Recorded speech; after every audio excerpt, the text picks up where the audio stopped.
All right, everyone. So welcome back or welcome to the Watchdog News Report. The Watchdog investigates. So good morning, good evening, or even good afternoon. No matter where you are in the world, there's always a Watchdog News Report for you. So today, Gaza, power, and the U.S. What's really happening behind the headlines? Tonight, we cut through the noise. Gaza is enduring one of the worst humanitarian crises in modern history. Nearly 500,000 people have fled their homes. Famine warnings are now official, and children are dying for lack of food and medicine.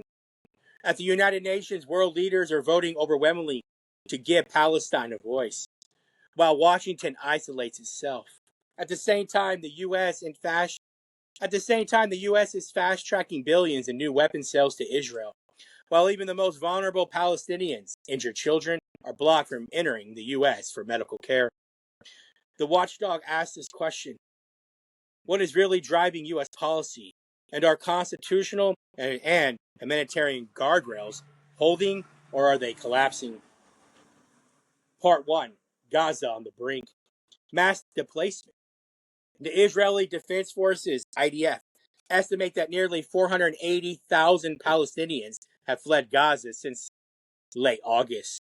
Israel calls it necessary to defeat Hamas. Palestinian officials call it enforced exclusion.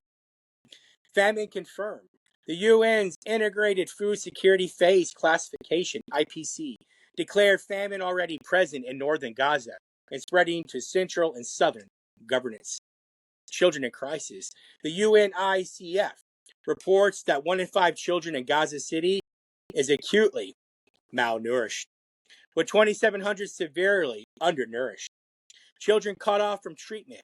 Hospitals are overwhelmed with no electricity, limited water, and collapsing sanitation.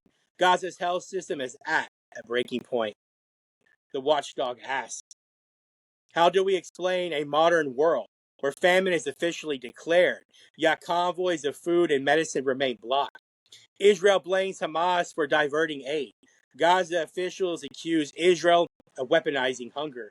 Both may be partly true, but where does that leave the starving children? And why, if Washington has such leverage over Israel, is it not being used to open the crossings immediately? Part 2: the UN pushback. Palestine's seat at the table.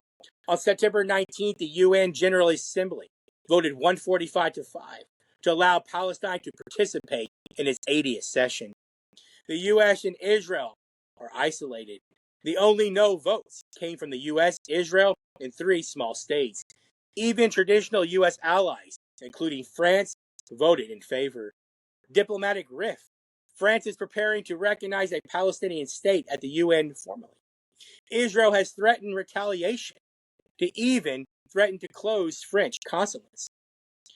The Palestinian president, Mahmoud Abbas, is scheduled to deliver his statement via pre-recorded video on September 25th, 2025. The Watchdog asks, when 145 nations vote one way and Washington stands nearly alone, what does that say about legitimacy? Is the U.S. defending democratic principles or undermining them by blocking Palestinian reputation? And if America claims to be an honest broker in peace, how credible is that claim when nearly the entire world disagrees? Part 3: weapons versus humanitarian aid. 6.4 billion in U.S. arms sales were approved for Israel last week. Apache helicopters, infantry vehicles, parts, and munitions. Medical visas have been halted. At the same time, dozens of severely wounded Palestinian children already approved for U.S. treatment were stranded in Egypt when Washington froze their visas. The Watchdog case in point. Mariam, age 9, lost her arm in an Israeli airstrike. Her U.S. surgery was scheduled. Her visa appointment set, then canceled. Now she lives in an Egyptian hospital, crying daily. The Watchdog asks, this is the paradox in its starkest form. America can move billions in weapons across oceans, but cannot move one child across a border. If this is truly about security, where is the security in letting children die untreated? If this is about justice, where is the justice in blocking humanitarian visas while greenlighting gunships? These are not partisan questions, they are moral ones. International law and accountability. A UN Commission of Inquiry reported, concluded Israel's actions in Gaza amount to genocide, citing intense statements from Israeli leaders. The IPC Famine Review warns of hundreds of thousands at risk of starvation. Under the 1948 Genocide Convention, states have not only a duty to refrain from genocide, but a duty to act and to stop it. The Watchdog asked, if genocide is declared but not stopped, what does never again mean? If Washington vetoes ceasefire after ceasefire, it is a bystander or a partner.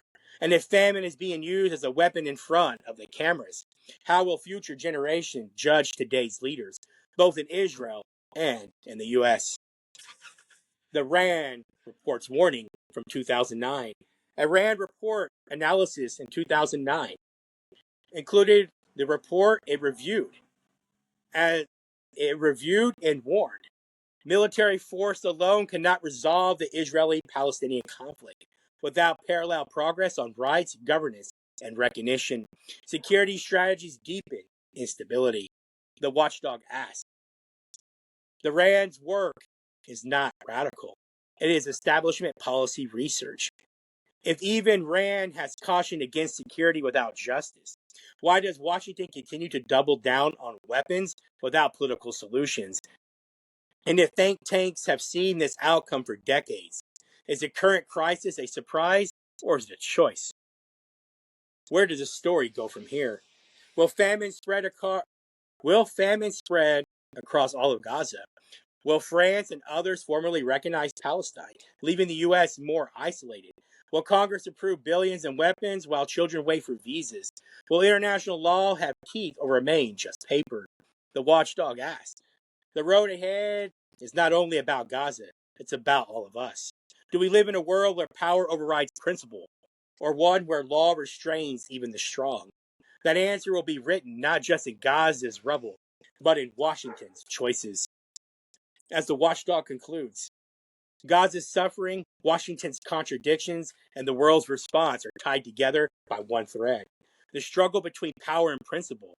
The Watchdog's role is to ask the hard questions. Who benefits from these endless wars? Who decides which voices are silenced?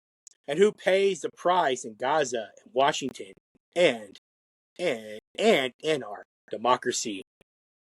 This is not the end of the story. It's just the beginning of a reckoning. And that's all I have.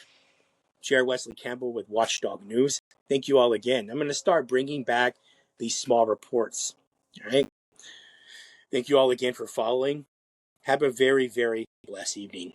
Jared Wesley Campbell, Watchdog News Report, in association with Watchdog Ministries. I love you all so much. Enjoy the rest of your Sunday.